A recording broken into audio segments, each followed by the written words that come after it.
Hey Seedlings, it's 50 here again, and over here I have a new video for you all. So I said I have quite the experience with Gacha Games, so other than the games that I play regularly that I talked about in my introduction video, I also play some other Gacha games that I stopped playing over time because again it's just me being losing the passion of playing that certain game. So here is a guide on how to save in Gacha game, especially premium currency and your money. First things first, what is premium currency? Premium currency are currencies that you can purchase with your money or is the hardest to get. For games like Obey Me, there's something called the Devil Point that is a premium currency. And for other games, for example, Genshin Impact, there's Primo Gems and Genesis Crystals. Technically, you buy Genesis Crystals, but there are packs in the game where you can buy Primo Gems, like the Blessing of the Welkin Moon. To summarize everything, I made a little guide here. This is gonna be explained in detail afterwards, from free to play to the I can spare some money.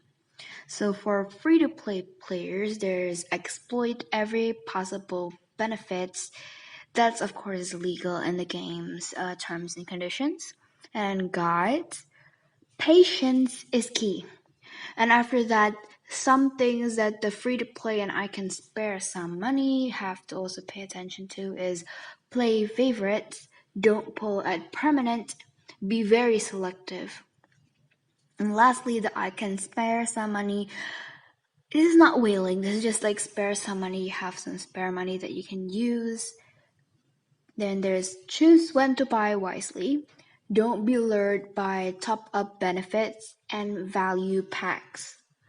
Alright, let's get on from the first one from the bottom. First, we have exploit every possible benefits.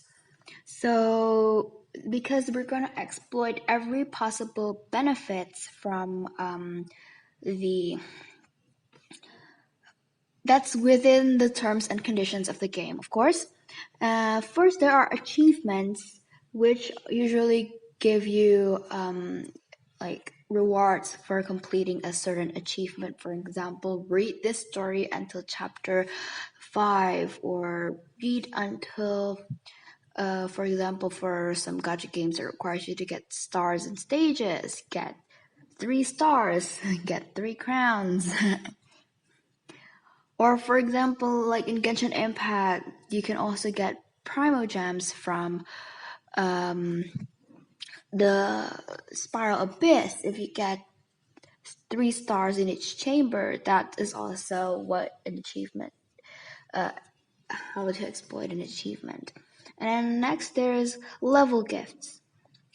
In several games, but all of the games that I play actually give level gifts.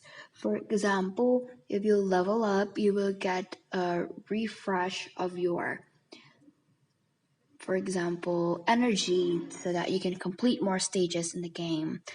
And you can also get a refresh on your special energy that you can use to complete special stages in the game. Or you can also get extra gems, extra premium currency, or other items that you can use in the game. So level gifts are also very valuable. And lastly, event participation.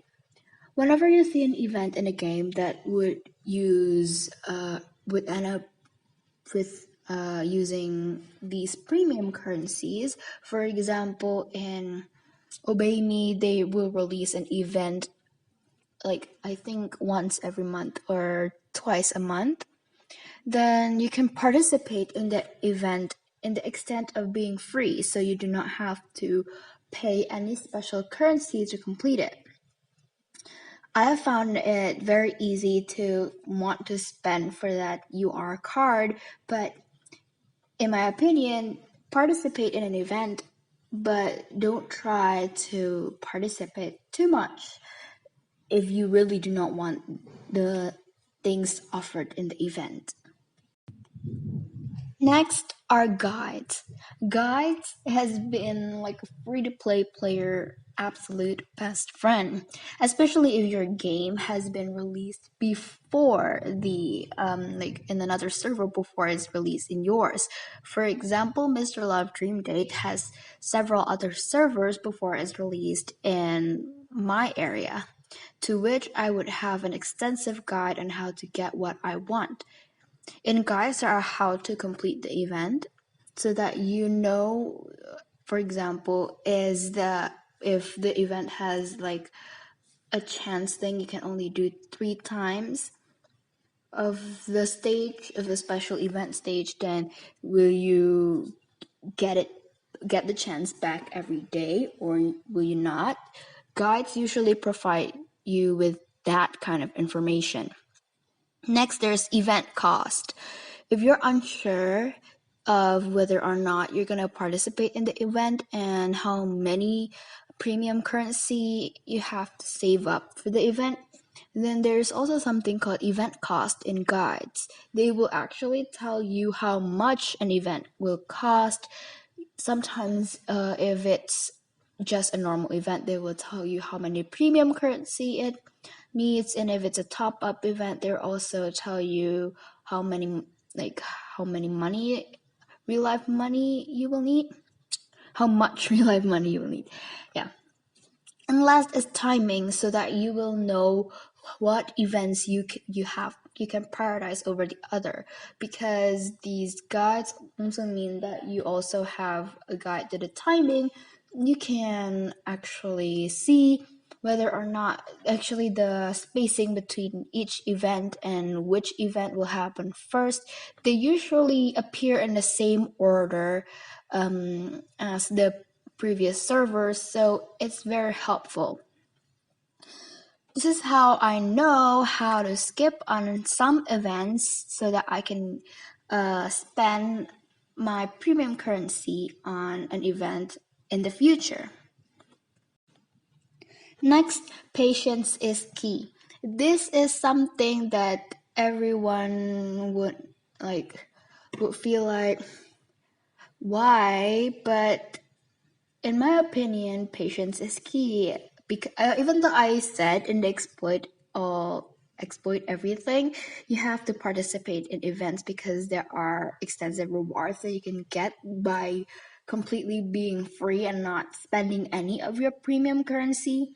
Some events would require you to actually use the premium currency so that you can get the rewards given by that event. However, by being patient coupled with the knowledge from the guide, you would know that I don't really like the things in this event and skip it, because saving needs patience, so patience is key. Next is play favorites. When you're young, your teacher would have told you, don't play favorites. Like, you have to be open to everything. But with Gacha games, you do have to play favorites. For example, in Obey Me, there are several characters you can choose from. Then you have to pick a character, or maybe two, because there's a lot, that you like the most. For example, I would have chosen Beale and Simeon. And then later on, during events that, for example, nightmare events in which you have to pull from the gacha system, you'll have enough to pull for your favorite characters instead of actually pulling, for example, 10 times on every single nightmare event, in which you will not have enough when you come to your actual favorite character. This is why playing favorites actually goes in your favor. By saving the premium currency, you can also complete certain events with your favorite character as the end reward. This is also similar to Mr. Love, in which I would skip other characters' birthday events and focus more on my favorite. Next is don't pull at permanent, because you can always get them later. Well, you know this, and sometimes you think, well, I want the character that's on permanent. Usually, things that you can get on permanent will also be available on limited time gacha pulls.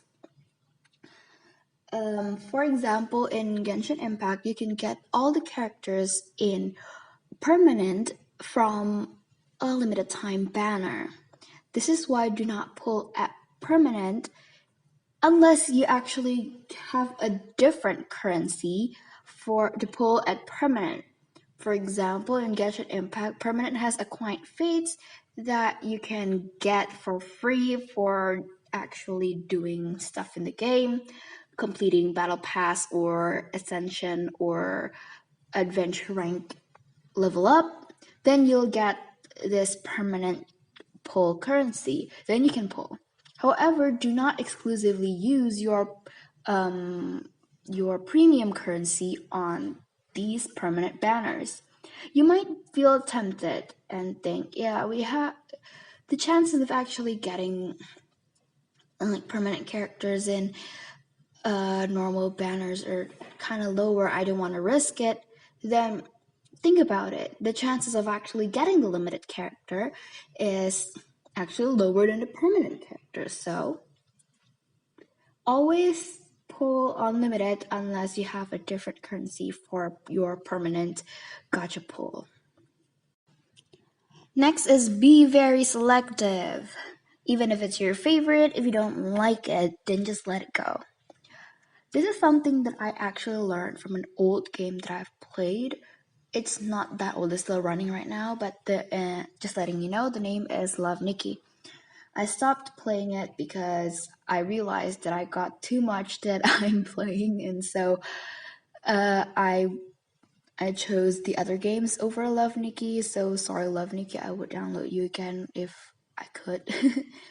Anyway, when you're in Love Nikki, you're actually exposed with many different type of variations, and my favorite kingdom of all is actually Cloud, followed by Lilith, and known, the Cloud Kingdom is one of the pretty expensive kingdoms in Love Nikki, and to get my favorite suits, I would have to save up a lot just to get the suits that I want.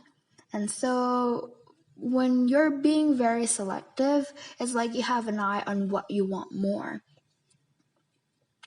It's like there's some outfits from Cloud Kingdom, and when I look at them, they do look pretty and I would want them, but be very selective. For example, look at the thing or character that you're about to get from the gacha.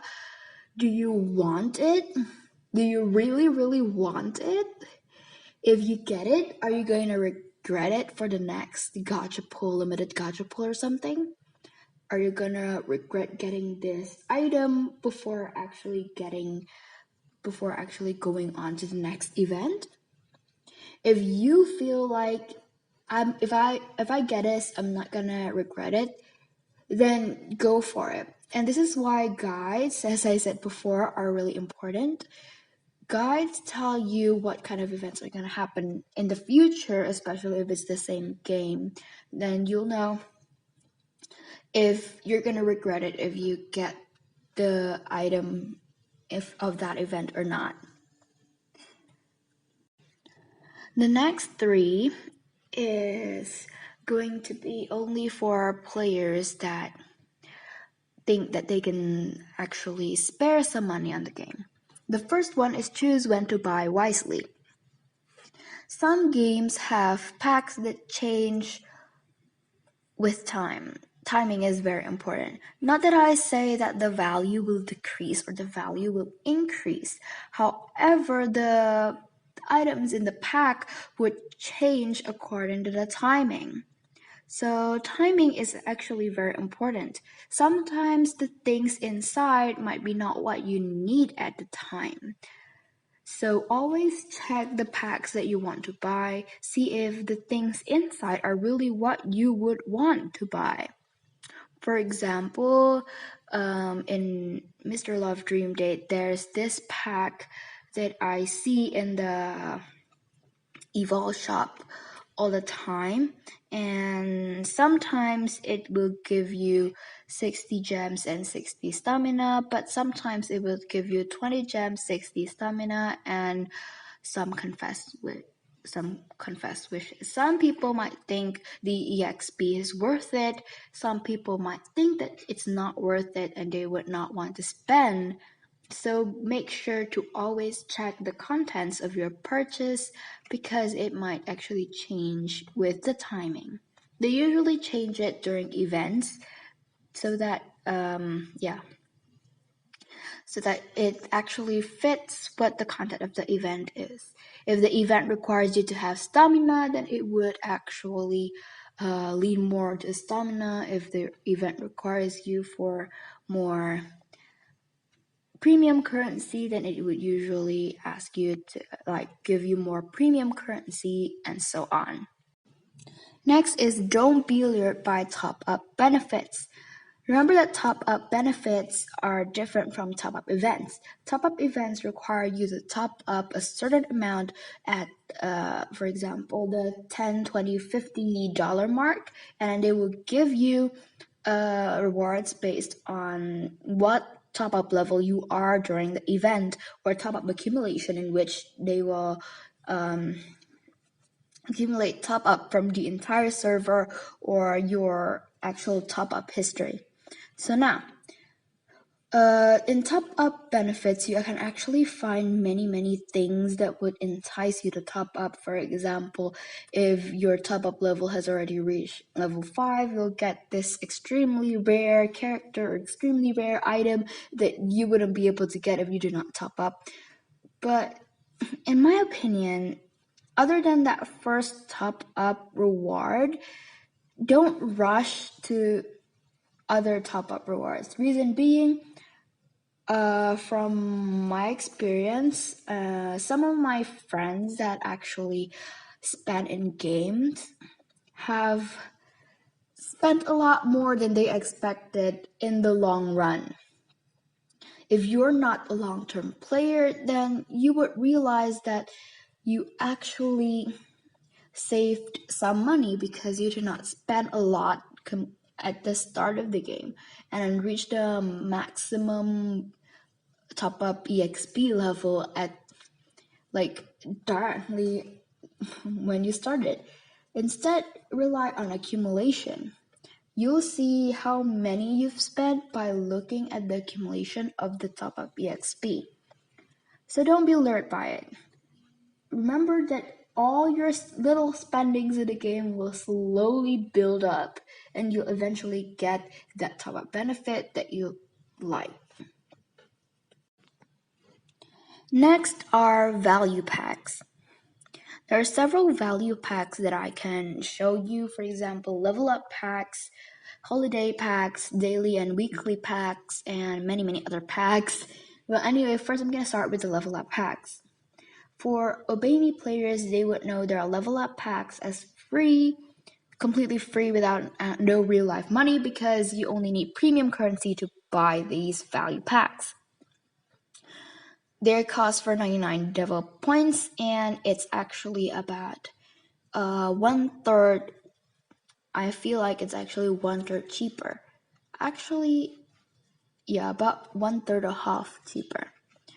For example, you can actually get 10 pulls with demon vouchers for like 198 devil points. Compare that with pulling using devil points directly, which will require you 270 devil points.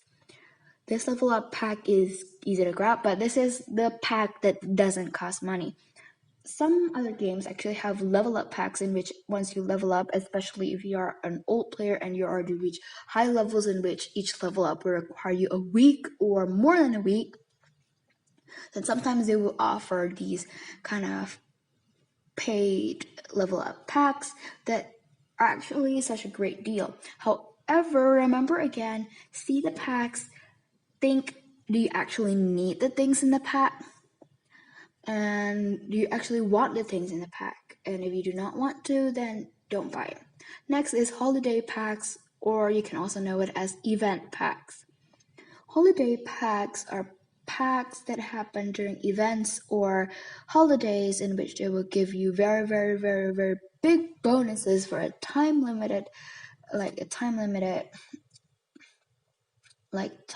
frame. And if you don't buy it at the time, then you don't get it. And they're usually a good deal. You get almost thrice the value of the pack for one third of the price of the pack. And so, however, these holiday packs are often made so that you can only buy it once or you can buy it several times, which will compel you to buy it because it's such a good deal. And how can I pass by it? However, what I'm gonna say is that no. If you really do not need it, then don't buy it. Even if you think like I'm gonna need it in the future, are you sure you're gonna need it in the future? Are you sure you won't quit the day or the day after? Usually, again, as I said before, guides are such a great help in helping you to make sure that you actually make beneficial purchases for yourself. So holiday packs, keep that in mind. Look at it, feel like, do I really want these items here? Do I really need the items here? And then check your guide if you have them and see, am I gonna need it in the near future? And next is the daily and weekly packs, or monthly packs is also possible. In Genshin Impact is called Blessing of the Welkin Moon, I think. You're Welkin, I'm just gonna say Welkin. Anyway, in Welkin you will get like a very, very good amount of Primos and 300 Genesis crystals outright. And it's actually a good deal. And sometimes many of these daily, weekly packs and monthly packs actually are great deals, and they refresh daily, weekly, and monthly. Sometimes they do not refresh and they just directly add into your current list of timers. So, for example, if you log in, you'll get a reward. If you do not log in, you miss the reward. So daily and weekly and monthly passes are actually only beneficial if you know that you're going to be regularly in the game. You're going to get in daily in the game. And you're going to get the maximum value out of that pack. So if you feel like you're not going to devote that much time to the pack, then buy the weekly or daily, depending on the worth that you like. And for many, many other packs, some games have other packs that they actually release sporadically that you wouldn't know when they would release it, and you wouldn't know when they would re-release it or when they would take it back. Sometimes they do not actually have timers and they would take it back. Before that, they would announce it in their social media or in the in-game announcements. But some of these packs are value packs and some of these packs are blatant ripoffs. So to be honest, this is why you have to be very selective. You have to actually see what's inside the packs, if it's worth buying or not. Again, be very selective. So to re-summarize the video, I'm going to bring us back to our summary screen. First, to exploit every possible benefits. There are many, many ways for you to get premium currency for free without any money, real life money at all, in game. And then there's guides. Guides are your best friend if you're game has been released in other servers before, because the timeline and the price are usually the same, except if it's like real life money for top up events. Next is patience is key. If you're free to play, patience is key, especially if you're collecting those premium currencies. And skipping events is also included in patience. Next is play favorites. Playing favorites on your friends is not. Playing favorites on characters and items and games is okay, because it will make it easier for you to skip certain events and say no to certain purchases. Next is don't pull at permanent. You will get it eventually. Games will give you like free pulls or free pull currencies for you to pull at permanent, and at the end you'll get the things in permanent eventually, even though it will take a long time. Next is be very selective. Have a keen eye on the things you really, really like and just meh. Because in the end, if you're going to regret buying it, then why buy it? So be very selective. Next is choose when to buy wisely, because time and content of purchase are usually correlated. And always check the contents of your purchase before you purchase. Next is don't be lured by top-up benefits, because usually top-up benefits can accumulate over time, especially if you're a long-term player, and you'll see how much you've saved. If you're a short-term or long-term player, you'll see how much you've saved by actually not being lured by the top-up benefits. And last, value packs. For value packs, I have a very, very, very easy to remember tip. Just buy the packs that are twice or thrice the value of their price. Twice or thrice the value of their price. Of course, you can buy other packs if you want to, but the best packs are usually the ones that are twice or thrice the value of their price. Thank you guys for watching this video. Give this video a like if you find it very, very helpful, and comment down below if you actually experience any help from this video, or actually have some other tips that I did not include in this how to save in Gacha Games video. Also subscribe if you want to see more content like this, and I'll see you in the next video. Bye!